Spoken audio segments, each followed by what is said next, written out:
சிவபெருமாளோடு ஆதி கைலாசத்தில் இன்னும் யார் யாரெல்லாம் கொலுவருந்து வருகின்றார்கள்?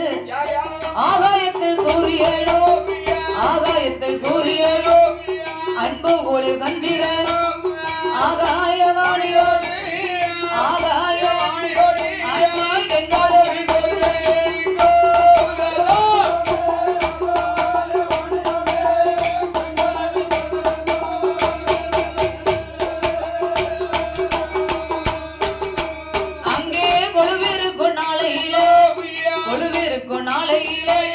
கைலாச வாசலில் கடவுளான பகவானுக்கு தெய்வலோக ரம்பைய திருநடனம் ஆடுவாளா, ரம்பையவ வருவாளா, நடனங்கள் ஆடுவாளா, ஊர்வசியா வருவாளா, உல்லாசமா பாடுவாளா, மேனகையா வருவாள், மிருதங்கமும் போடுவாளா, சரஸ்வதி வருவாள், சரஸ்வதி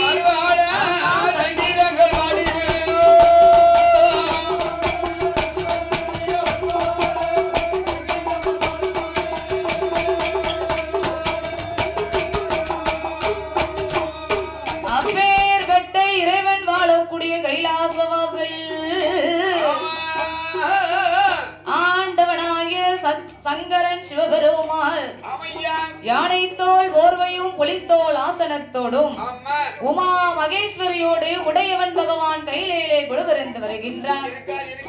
அப்படி கொலுவருந்து வரக்கூடிய ஈசனாகி சிவபெருமாள் யானை தோல் போர்வையும் புலித்தோல் ஆசனத்தோடும் உமா மகேஸ்வரியோடு உடையவன் பகவான் கொலுவருந்து வரபோது ஈ எறும்பு யானை முதல் என்ன உண்ணாவனுக்களாகிய 84 லட்சம் கோடி ஜீவராசிகளையும் படைத்தார். மரம் செடி கொடி பயிர் புல் பூண்டு இளைத்தாவரங்கள் ஆடு மாடு கன்று காடைகள் முதல் ஓரறிவு முதல் 6 அறிவு உடைய மானிட மனுக்களை சிவன் படைத்தார். அதாவது கல்லுக்கு ஓரறிவு, புல்லுக்கு ஈரறிவு, மண்ணுக்கு மூவறிவு, மரம் செடி கொடிகளுக்கெல்லாம் 4 அறிவு, 4 கால் கொண்ட மிருகங்களுக்கெல்லாம் 5 அறிவு, மானிட மனிதர்களாகிய நாமளுக்கு மட்டும்தான் 6 அறிவு. ஆமா, 6வது அறிவு என்ன அறிவு? 6வது அறிவு அதுதான் பகுத்தறிவு.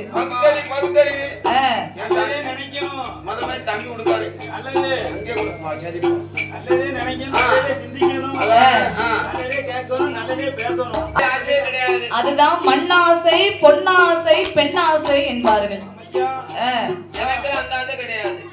ஏறத்தேடு சீரத்தேடு, ஏறத்தேடு சீரத்தேடு, மண்ணு வாய்க்கணும், மனை வாட்டி வாய்க்கணும், 2 வாய்க்கு 3 வாய்க்கணும், மரம் வாட்டி வாப்பா. அப்போ 6 அறிவை கொடுத்து மூவாசையை படைத்து 6 அறிவை கொடுத்து மூவாசையை படைத்து நாம எல்லோருக்கும் எஞ்சான் உடம்பை கொடுத்து ஒரு ஜான் கும்பியை ஆண்டவன் படைத்தார். ஒரு ஜான் கும்பினா என்ன? என்னது? வயிறு. ஒரு ஜான் வயிற்றுக்கு தான் உலக மக்கள் எல்லாம் படாத பாடுபடுதும். அவங்க கையால் அவங்க உடம்பு அளந்து பார்த்தோம்னா 8 ஜானுதான் இருக்குமா. ரொம்ப வளர்த்தியா இருந்தாலும் சரி, ரொம்ப குட்டையா இருந்தாலும் சரி, அவங்க கையால அவங்க உடம்பு அளந்து பார்க்கணும். அளந்து பார்த்தோம்னு வைங்க 8 ஜானுதான் இருக்குமா.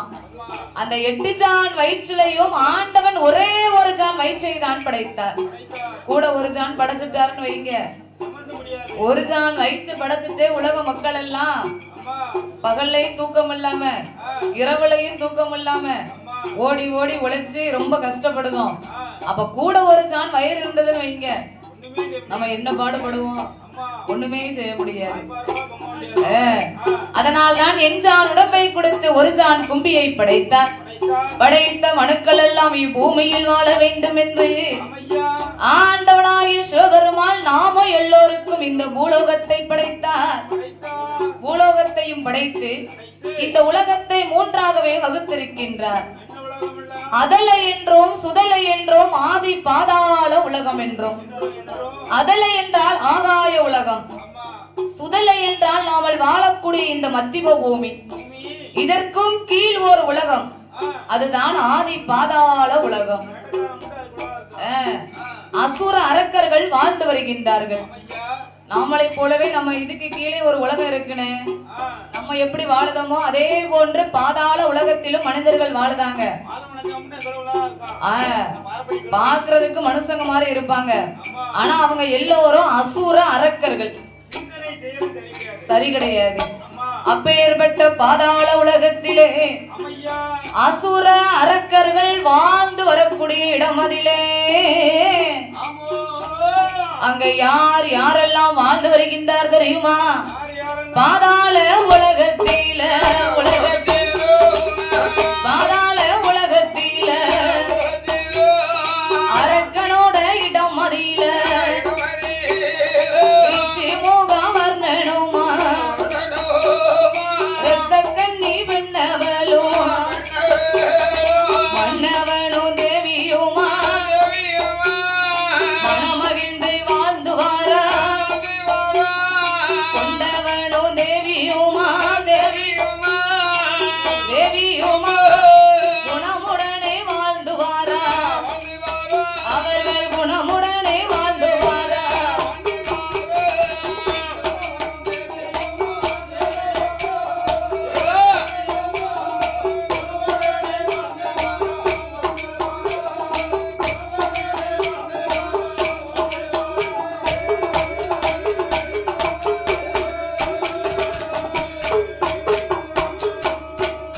அவர்கள் பூவும் நல்ல மனமும் போலே ரொம்ப பொருத்தமுடன் வாழ்ந்துவார, நகமும் நல்ல சதையும் போல் நலமுடனே வாழ்ந்துவார.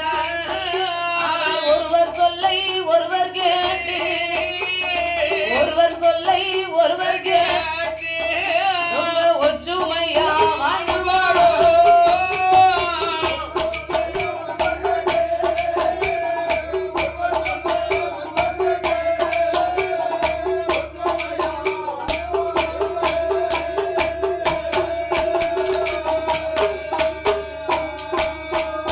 அப்படி வாழ்ந்து வரும் பாதாள அப்பேற்பட்ட பாதாள உலகத்தில் ரிஷிமுகா வர்ணனும் இரத்த கண்ணி பெண்ணவளுமாக அசுர அரக்கர்களுக்கு தலைவனாக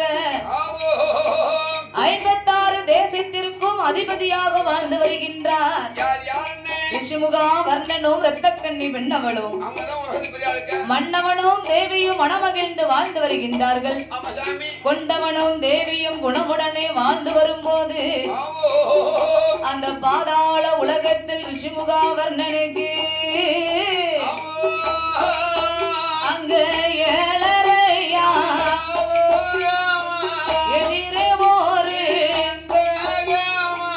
சூழரையா அங்க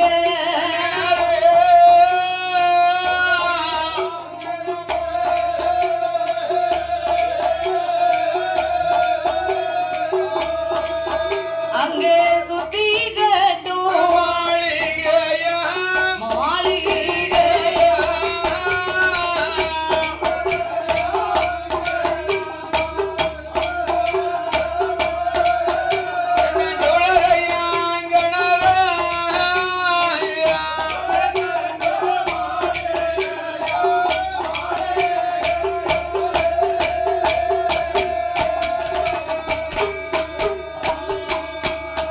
அங்க சூழரையா அங்கனமா சுத்தி கட்டும் மாளிகையா மண்டபங்கள் மாடபொலி காவலர்கள் எவலர்கள் களஞ்சிய போன் திரவியங்கள் அங்க இப்பேற்பட்ட பெருமையோடு இப்பேற்பட்ட பெருமையோடு அங்கே அரசாண்டு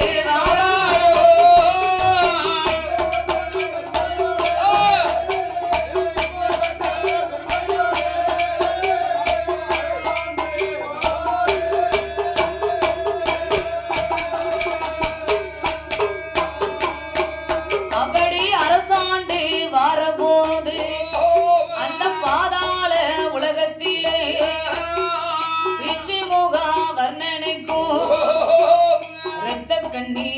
கோடிக்கும் ஏழரை கோபுரம் எதிரே ஒரு மண்டபத்தோடும் சூழரை அங்கணம் சுத்தி கெட்டும் மாளிகை மண்டபங்கள் மடப்பொலிகள் காவலர்கள் ஏவலர்கள் களஞ்சிய பொன் திரவியங்கள் சொத்திருக்கு சுகம் இருக்கு மண் இருக்கு மனை இருக்கு பொன் இருக்கு பொருள் இருக்கு 56 தேசத்திற்கும் அதிபதினா என்ன சும்மாவா அப்படி ஏகபோகமான வசதிகளோடு வாழ்ந்து வந்தாலும் அவர்கள் மனதிலே ஒரு சின்ன மனக்கவலை செல்வங்கள் 16 இருந்தாலும் வாய் திறந்து பேசக்கூடிய ஒரே ஒரு செல்வம் அதுதான் பிள்ளை செல்வம் அப்படியா அதாவது கனியிலே சிறந்த கனி மதலை கனி என்பார்கள் செல்வத்தில் சிறந்த செல்வம் பிள்ளை செல்வம் ஆமா என்னதான் ஏக்கர் கணக்குல நிலம் வாங்கி போட்டிருந்தாலும் ஐயசாமி ஓதிட்டு இருந்தாங்க பஞ்சாமிரதம் போட்டாங்க அம்பிட்டு வாங்கி வாங்கி வாங்கி ஆன்னு போட்டாங்க எதுக்கு ஆசைதான் நான் அத அந்த செல்வம் நினைச்சிட்டேன் அப்படியா நீ சொல்லப்பதான் பிள்ளை செல்வம் நினைச்சேன் உங்களுக்கு 24 மணி நேரமும் சாப்பாடு செல்வம் தான் சரி நான் சொன்ன தப்பான கேட்டுக்கோங்க நான் முதல்ல நான் தான் வந்திருக்கேன் பாதிப்புல அப்படி ஏகபோகமான வசதிகள் இருந்தாலும் எத்தனை ஏக்கர்ல நிலம் இருந்தாலும் மனை இருந்தாலும் வீடு இருந்தாலும் அந்த விளைநிலங்கள் வந்து நம்மள அம்மா அப்பான்னு கூப்பிடுமா கூப்பிடவே செய்யாது பீரோல் நிறைய கட்டுக்கட்டா பணம் இருந்தாலும் அந்த பணங்காசு வந்து நம்மள அம்மா அப்பான்னு கூப்பிடுமா ஒரு நாளும் கூப்பிடாது கழுத்து நிறைய தங்க சங்கிலி இருந்தாலும் அந்த செயின் வந்து அம்மா அப்பான்னு கூப்பிடுமா ஒரு நாளும் கூப்பிடாது ஏன்னா வாய் திறந்து நம்மள அம்மா அப்பான்னு வாய் திறந்து பேசக்கூடிய ஒரே ஒரு செல்வம் பிள்ளை செல்வம் தான் அதாவது எந்த ஊருக்கு போனாலும் முதல்ல யாராவது கூப்பிட்டு ஏமா உனக்கு உன் வீட்டுல உங்க அப்பா எத்தனை ஏக்கர்ல உனக்கு நிலம் வாங்கி கொடுத்தாரு உன் பேர்ல எத்தனை வீடு இருக்கு உங்க அம்மா உனக்கு எத்தனை கலைஞ்சு நகை போட்டா அப்படின்னு யாராவது கேட்பாங்களா ஏமா சின்ன இருக்கிற தங்கச்சி ஒருத்தி கட்டி கொடுத்துருக்காரு செல்வியா வந்து இது பாக்கல பேசல என்ன பாத்துக்கிடுவோம் அப்படியே நகை போட்டு நான் கட்டோம் நல்லா இருக்கியா பிள்ளைகள் நல்லா இருக்கான்னு பிள்ளைகளை தான் முதல்ல விசாரிப்பாங்க அததான் செல்வத்திலே சிறந்த செல்வம் பிள்ளை செல்வம் என்பார்கள் அப்பேற்பட்ட பாதாள உலகத்தில் ரிஷிமுகா வர்ணனுக்கும் இரத்த கண்ணி பெண்கொடியானவளுக்கும் பிள்ளை இல்லாமல் அரும்பெரும் தவங்களை செய்து வருகின்றார்கள் என இறைவனால் முடியாத காரியம் எதுவுமே கிடையாது ஆண்டவன் அருள் இருந்தாலும் 60 வயதானாலும் பிள்ளை இருக்கும் என்பார்கள் இறைவனுடைய அருள் இருந்ததேயானால் 70 வயதானாலும் பிள்ளை இருக்குமா அதனால் இறைவனால முடியாத காரியம் எதுவுமே கிடையாது அதனால் ரிஷிமுகா வர்ணனும் இரத்த கண்ணி பெண்ணவளுமாக அவர்களுடைய அரண்மனையிலே பாதாள உலகத்தில் பிள்ளைக்காக தவம் இருந்து வருகின்றார்கள் இந்த அலங்கார பந்தல் சிங்கார மேடையிலே இந்த செக்கடி சுடலை மாட சுவாமி ஆலயத்தில் வில்லிசை பாடும் நாமளுக்கு முதலாகவே பரிசளித்து அன்பு பாராட்ட வேண்டும் என்று அன்பளிப்பு செய்த செல்ல ஸ்ரீமான்கள் இந்த அடச்சாணிமான் அன்னகரத்திலே வாழ்ந்து வரக்கூடிய அருமை மாமா டி பிரம்மநாயகம் எங்க பெரியப்பா தான் என் சித்தப்பா தான் எல்லாருமே பணக்காரங்க எங்க சித்தப்பா வீட்டுல தான் எங்க அத்தை அங்க வளர்த்து கட்டி கொடுத்துருக்கு அடச்சாணிமான் அன்னகரத்திலே நிலக்கிலாரிலே வாசகம் செய்து வரக்கூடிய அருமை மாமா டி பிரம்மநாயகம் அவர்களுடைய சார்பாகவும் சந்தனமாரி அவர்களுடைய சார்பாகவும் மாமா பி மாரியப்பன் அவர்கள் சார்பாகவும் யாரு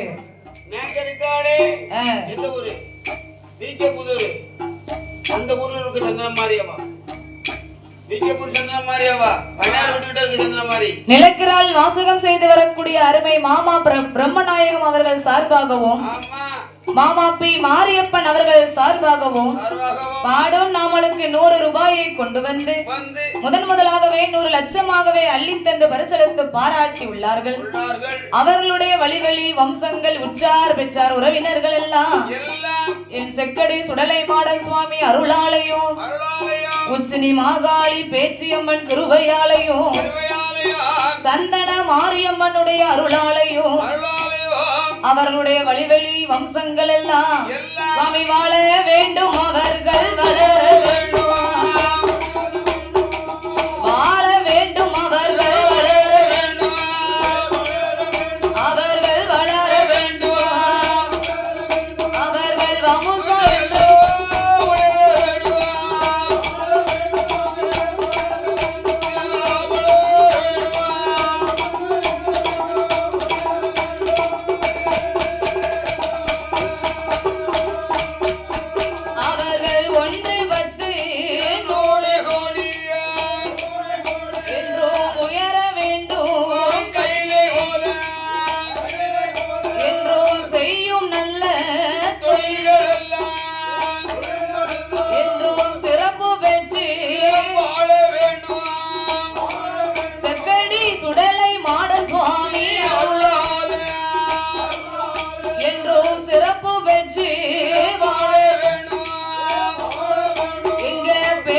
அம்மாளோட குருவையாலே என்றும் புகழ் பெருகி எங்க சந்தன மாரியம்மன் அருளாலே அவர்கள் மக்கள் நல்ல மனைவியோடு மக்கள் மனைவியோடு என்றும் மங்களமோ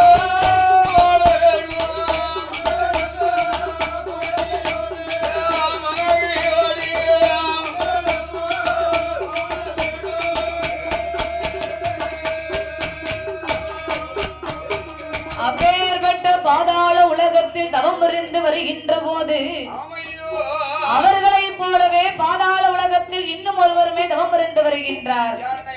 அவர்தான் வண்டுமுகா ரிஷி.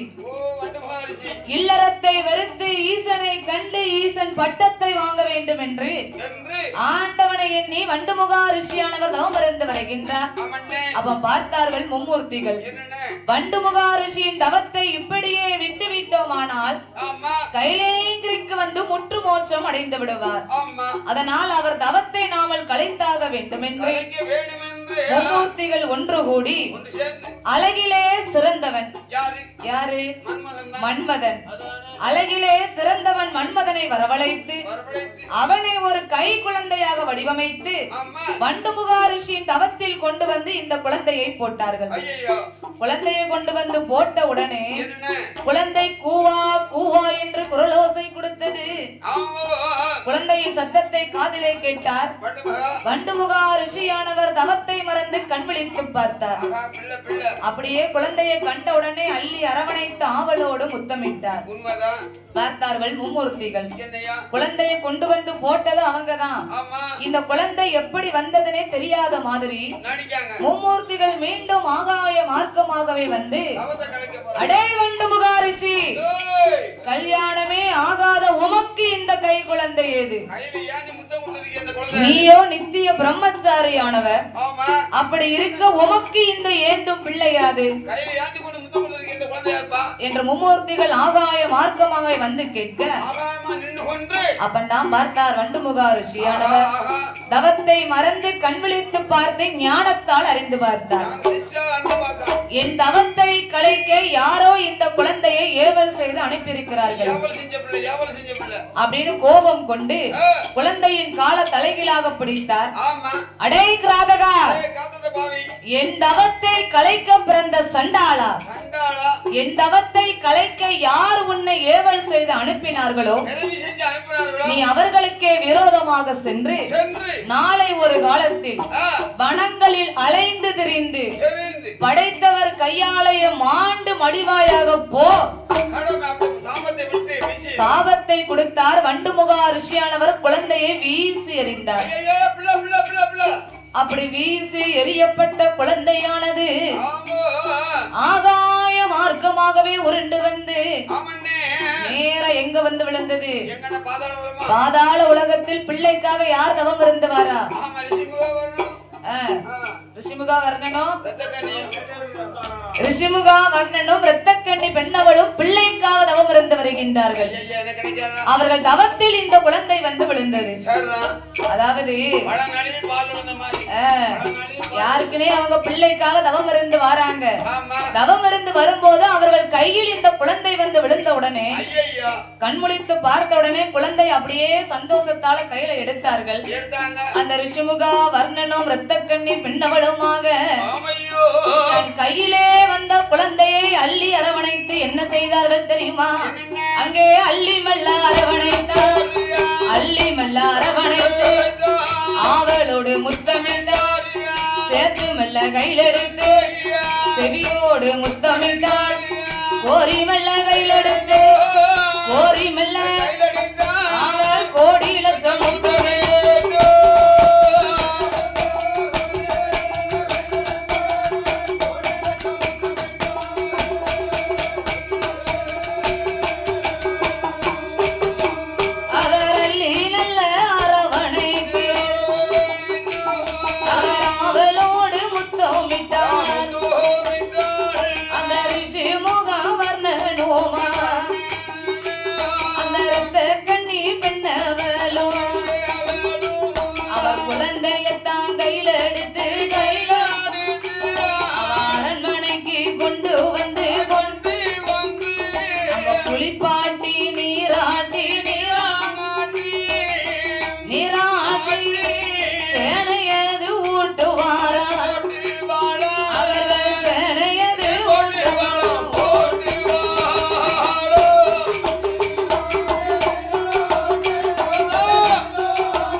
தன் கையிலே வந்து பிறந்த குழந்தையை அரண்மனைக்கு கொண்டு வந்தார்கள்.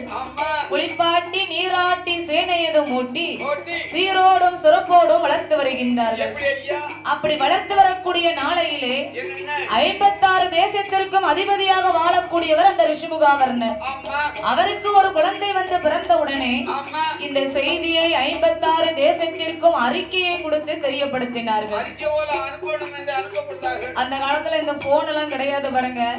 எதுனாலும் அறிக்கை ஓலை தான் அனுப்புவார்கள்.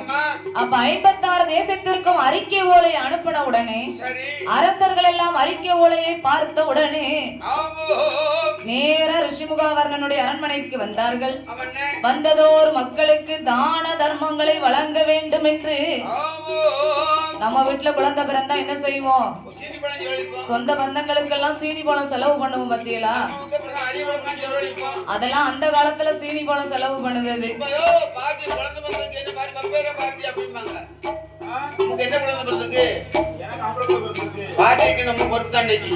பார்ட்டியா நாளை கழிச்சு வீட்டுல போய் வைப்பாங்க.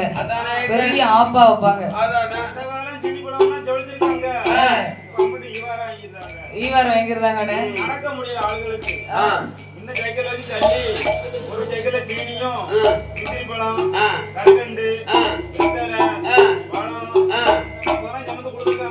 அந்த காலத்துல சீனி பழமும் செலவு பண்ணிருக்காங்க. நல்ல வார்ப்பு போட்டு சாப்பாடு பொங்கி வந்ததோறு மக்களுக்கு அன்னதானமும் வழங்கியிருக்காங்க. அப்படி இல்லனே அந்த காலத்துல எல்லாம் இந்த காலத்து மாதிரி அந்த காலத்துல பக்தி ரொம்ப இருக்காது பாருங்க. யார் வீட்டுலனாலும் சடங்கு பண்ணாலும் சரி, குழந்தை பிறந்த வீடா இருந்தாலும் சரி, அந்த காலத்துல சாப்பிடுவாங்க. இந்த காலத்துல யாரு சாப்பிடுதா? எல்லாரும் மேலேயும் சாமி வருது பாத்தியலா. அதனால குழந்தை பிறந்த வீட்டுல சாப்பிடக்கூடாது. எனக்கு பேச்சியமா வரா, நான் அங்க சாப்பிட மாட்டேன். கடையில வாங்கி கொடுத்தா சாப்பிடலாம், ஆனா குழந்தை பிறந்த வீட்டுல யாரும் சாப்பிட மாட்டாங்க. அது வேற ஒண்ணு இல்ல, தெய்வத்து மேல பக்தி அதிகமாயிருச்சு, அவ்வளவுதான். அன்னைக்கு போனேன் உடுக்கார வீட்டுக்கு போனேன், எங்க ஐயா கைலாசம் தாஞ்சாவோ, நீ பரவாசல் பிரியாணி இருக்கு அங்க சாப்பிட்டுக்கோ அப்படின்ட்டாவோ. இந்த காலத்துல சீனி பழமும் நின்னு போச்சு, சாப்பாடு கொடுக்கறது நின்னு போச்சு. எல்லாம் இந்த அண்ணாச்சி சொன்ன மாதிரி எல்லார் வீட்லயும் பார்ட்டி தான். பார்ட்டி, மண்டைய போட்டாலும் பார்ட்டி, கல்யாணம் வச்சாலும் பார்ட்டி, குழந்தை பிறந்தாலும் பார்ட்டி. எல்லார் வீட்லயும் பாக்ஸ் பாக்ஸா தான் வந்து இறங்குது. என்ன பார்ட்டி? என்ன பார்ட்டி? யாருக்கு தெரியும்? Tea party. Tea party. அதே போன்று பாதாள உலகத்தில் ரிஷிமுகா வர்ணனும் இரத்தக்கண்ணி பெண்ணவளுமாக தனக்கு பிறந்த குழந்தைக்காக அன்னதானத்தை செலவு பண்ணினார்கள். அவர்கள் எப்படி தான தர்மங்கள் வழங்கி வருகின்றார்கள் தெரியுமா? செல்ல மகன் பிறந்தான் என்று சொல்ல மகன் பிறந்தான், செல்ல மகன் பிறந்தான் என்று பிறந்தான்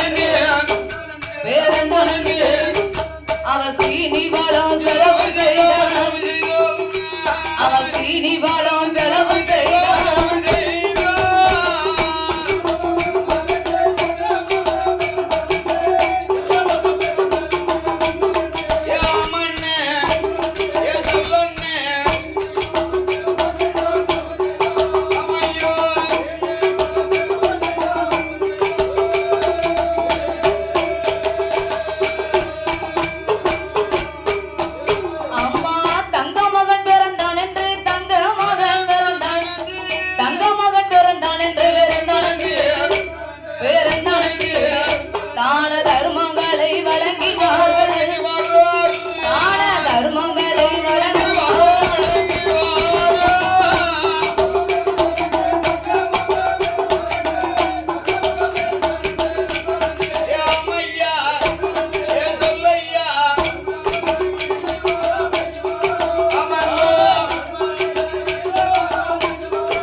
வகையுடனே வழங்குவார்.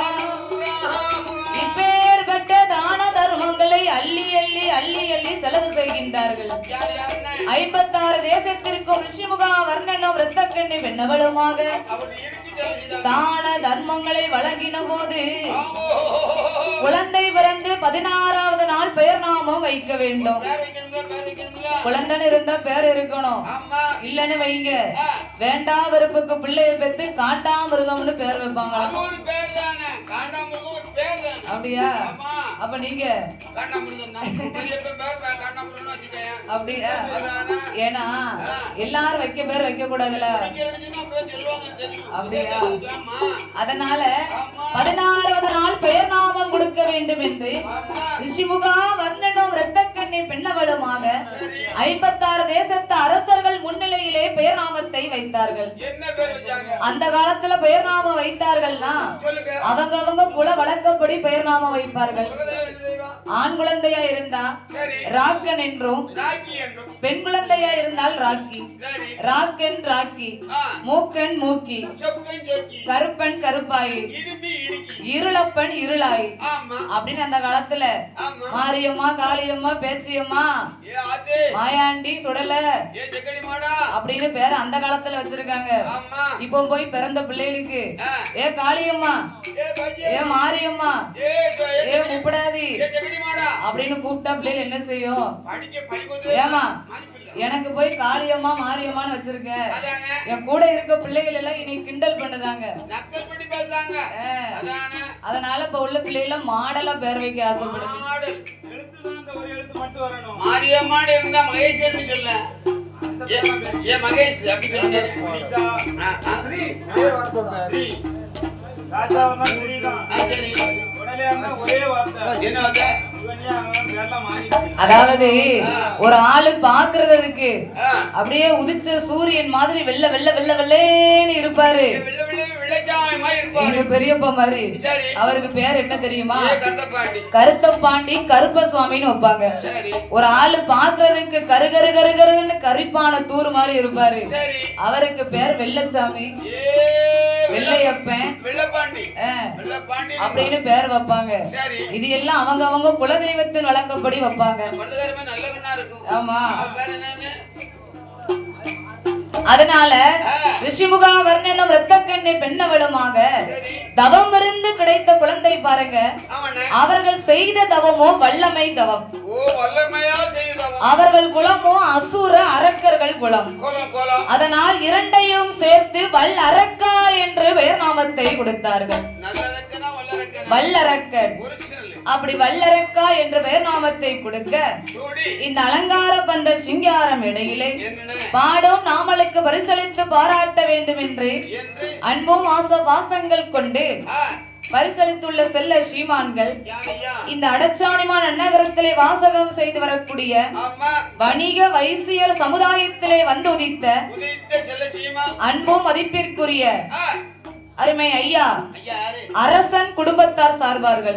ஓ அரசன் குடும்பம் சரி இருக்கட்டு ஐயா அரசன் குடும்பத்தார் சார்பாகவும், இருக்கட்டு ஐயா இசக்கி செட்டியார் அவர்களுடைய குடும்பத்தார் சார்பாகவும், சார்வாகம் மற்றும் ஆ அருமை மாமா எந்த மாமா சுடலைமுத்து செட்டியார் அவர்கள் சார்பாகவும், சார்வாகவும் நடராஜன் செட்டியார் அவர்கள் சார்பாகவும், நம்ம சொந்தம் தானே உச்சிமாளி செட்டியார் அவர்கள் சார்பாகவும், ஏ உஜ்ஜாலி அம்மா மற்றும் பிரம்மாச்சி அவர்கள் சார்பாகவும் சார்வாகவும் பாடும் நாமலுக்கு ஆ 100 ரூபாயை கொண்டு வந்து 100 லட்சமாகவே அள்ளித்தந்து பரிசளித்து பாராட்டி உள்ளார்கள். ஜவாதி லட்சத்தை கொண்டு வந்து நமக்கு அன்பளை செய்திருக்காங்க. அன்னாருக்கு அப்புறமாகவே நீ இருக்கிற 30 மணிக்கு இருக்கு பாடும் நாமலுக்கு பரிசளித்து பாராட்ட வேண்டும் என்று என்று இந்த அடச்சாணிமான் அன்னகரத்திலே வாசகம் செய்து வரக்கூடிய அம்மா அன்பும் பாசத்திற்குரிய புரிய பழக்கடை வியாபாரம் செய்து வரக்கூடிய என்ன பழக்கடையோ என் அருமை மாமா. ஆமா பழக்கடைனா எல்லா பழமும் தான். இல்ல எங்க ஊர்ல இருந்து ஆப்பிள் பழம், மாதுளம் பழம், ஆரஞ்சு பழம். நான் பப்பாளி பழம் தான் வாங்கிட்டு போன்னு வச்சுக்கேன் எங்க ஊருக்கு. கோவையில தருவோம். ஆமா நல்லா வாங்கிட்டு போட்டு. 2 லோடு ஏத்தணுங்க. அருமை மாமா பழக்கடை வியாபாரம் செய்து வரக்கூடிய சரி எம் மாரியப்பன் அவர்கள் சார்பாகவும், சரி இந்த செக்கடை சுடலை மாட சுவாமிக்கு ஆடுங்குள கோமரம், இந்த மாயாண்டி சுடலை மாட சுவாமி பெயர் நாமத்தை பெற்ற சூடியா என் அருமை மாமா மாயாண்டி அவர்கள் சார்பாகவும், ஆமா அன்னாருக்கு அப்புறமாகவே யாரியா செங்கோட்டையில் வாசகம் செய்து வரக்கூடிய ஆமா அருமை மாமா ஆ திருமலைக்குமார் அவர்கள் சார்பாகவும், ஓ என்ன கடை வச்சுக்காங்களா அவங்க அதானே கேட்க இசக்கி பரத் அவர்கள் சார்பாகவும், அதானே திருவேல் அவர்கள் சார்பாகவும், சார்வாகவும் பெட்ரோல் பல்கில் பணிபுரிந்து வரக்கூடிய யாரோ அருமை சகோதரர் சரி எஸ் ராஜா அவர்கள் சார்பாகவும், சார்வாகவும் மளிகை கடை வியாபாரம் செய்து வரக்கூடிய ஆ அருமை மாமா ஆ எஸ்பி சந்திரன் அவர்கள் சார்பாகவும், என் தம்பி மாரியப்பனுங்க மளிகை கடை வச்சிருந்தான் பாடும் நாமலுக்கு 100 ரூபாயை கொண்டு வந்து வந்து 100 லட்சமாகவே அள்ளித்தந்து பரிசளித்துள்ளார்கள். அவன் ஐயா அவர்களுடைய வழிவழி வம்சங்கள் உற்றார் பெற்றார் உறவினர்கள் எல்லாம் அவையோ என் செக்கடி சுடலை மாட சுவாமி அருளால ஆமோ அவர்கள் வழிவழி வம்சங்கள் எல்லாம் சுவாமி வாழ வேண்டும் வளர வேண்டும், வாழ வேண்டும் வளர வேண்டும். மலைமுருகன் சன்னதி போல் 1 10 100 கோடி 1 10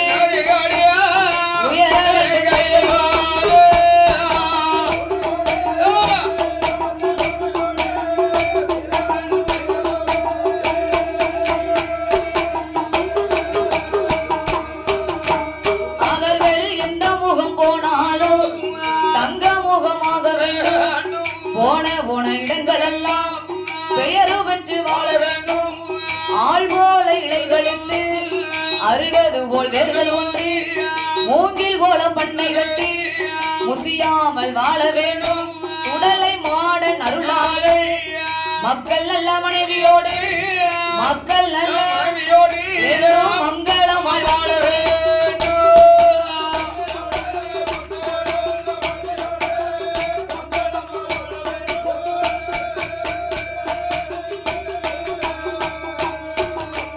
அப்படி வல்லரக்க ராஜுதனை ராஜு பாதாள உலகத்தில அங்க ரிஷி முக வர்ணனும்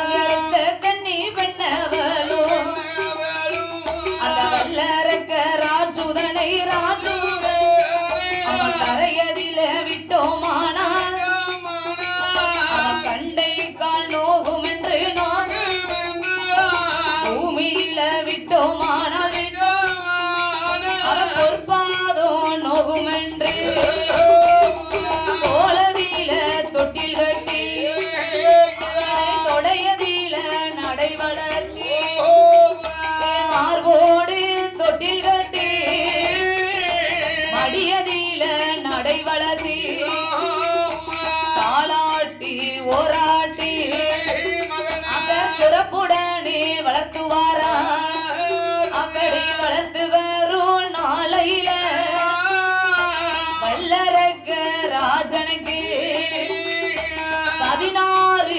வயதாச்சு இளவட்ட பருவமானா அவன் 16 வயதுக்குள்ளே 16 வயதுக்குள்ள பழகளையும்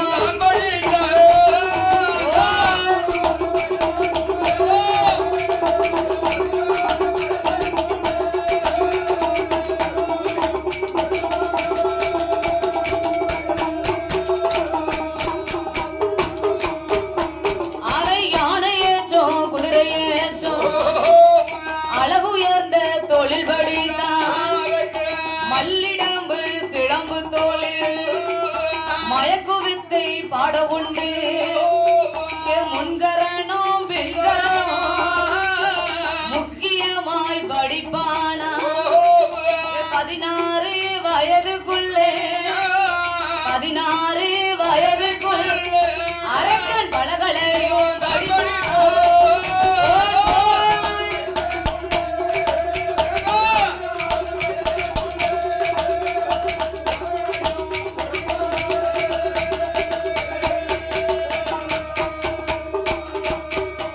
அங்க 16 வயதிலே இரத்த கண்ணி பெண் கொடியா தன் கணவனோட இடமதிலே என் கணவா ராஜமன்னா நம்ம மகன் அரக்கனுக்கு 16 வயதுமாச்சு இளவட்ட பருவமானா இந்த நல்ல வயதில கல்யாணம் முடிக்கணுமே கண்குளிர பார்க்கணுமே திருமணத்தை முடிக்கணுமே திருமணத்தை முடிக்கணுமே அவன் திருப்பூட்டி பார்க்கணுமே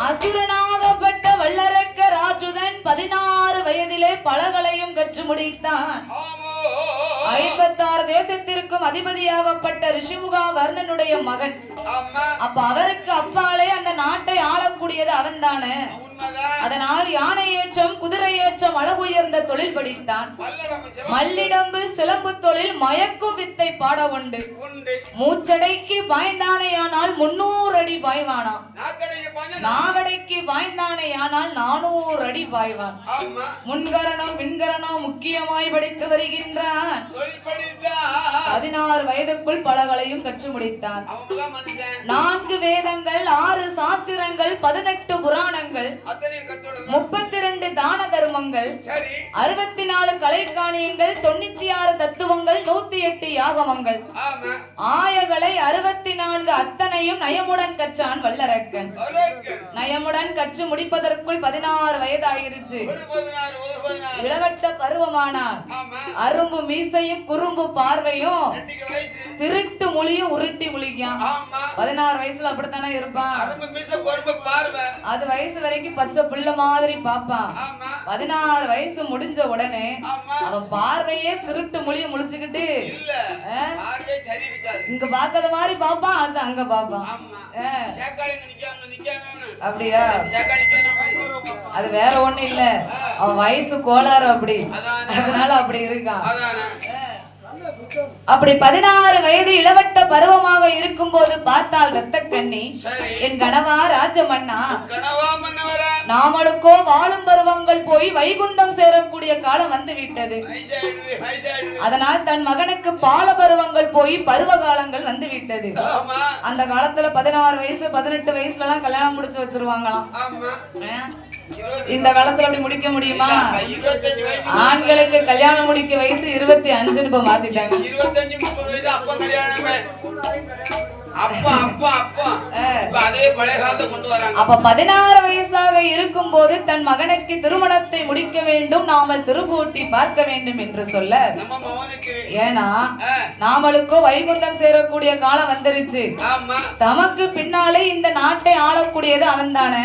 நம்ம கண்ணுக்கு பின்னால அப்ப நம்ம கண்ணுள்ள போதே தன் மகனுக்கு நாட்டை ஒப்படைத்து பட்டம் சூட்டணும். ஆமா பட்டம் சூட்டணும்னா முதல்ல என்ன செய்யணும்? முதல்ல தண்ணி நிப்பாட்டணும். மழை நின்னாதான் தண்ணி நிக்கும். அத என்ன கம்ப மூணுங்கல்ல அப்படியா? ஆமா அவங்க எல்லாம் நனைஞ்சிரும். கொடை நனைஞ்சினா ஒண்ணுமே செய்ய முடியாது. கொடை நனைஞ்சிடக்கூடாது. அதானே ஒரு கம்பு மூணுங்க மேலேக்கு எப்படி சொட்டு போடுது?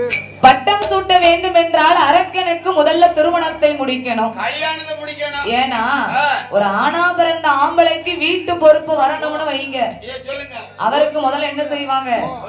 கல்யாணத்தை முடிச்சு அவனுக்கு முதல்ல கால் கட்டு போடணும். ஒரு கல்யாணங்களே முடிஞ்சது பொறுப்பு வரும். கல்யாணம் முடிக்கிறது வரைக்கும் அவன் பாட்டுல போவான், அவன் பாட்டுல வருவான். எத்தனை மணிக்கு போறாங்க எத்தனை மணிக்கு பெத்தவ வராங்க? கேப்பா, ஆமா. ஏழை ஏய் மணி 12 மணி ஆகுது, அவனை கேட்க இனி கேட்கியா? உன் பாட்டுல போறேன் உன் பாட்டுல வார, சரி கொஞ்சமாவது உனக்கு அக்கறை இருக்கா? இருக்கா? எனக்கோ கால் வலியோட எவ்வளவு நேரம் தான் உன்னை எதிர்பார்த்துக்கிட்டே இருக்கேன். எதிர்பார்த்து இருக்க மனசு பஞ்சு.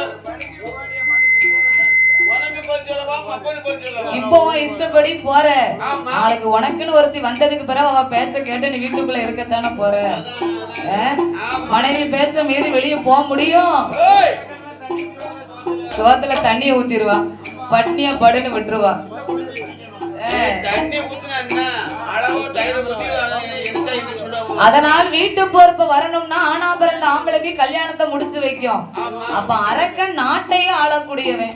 நாட்டு பொறுப்பா அப்போ முதல்ல அவனுக்கு கல்யாணத்தை முடிக்கணும். ஆமா கல்யாணம் முடிச்சாதான் வீட்டு பொறுப்பு வரும். ஆமா வீட்டு பொறுப்பு வந்தாதான் நாட்டை எப்படி அரசாளணும்னு அவனுக்கு தெரியும். ஆமா தெரியணும்ல. ஆமா அதனால் வல்லரக்கனுக்கு திருமணத்தை முடிக்க வேண்டும் என்று ஆமா வல்லரக்கனுடைய அம்மான் மகளாகிய பவளக்கண்ணி அவர்களைத்து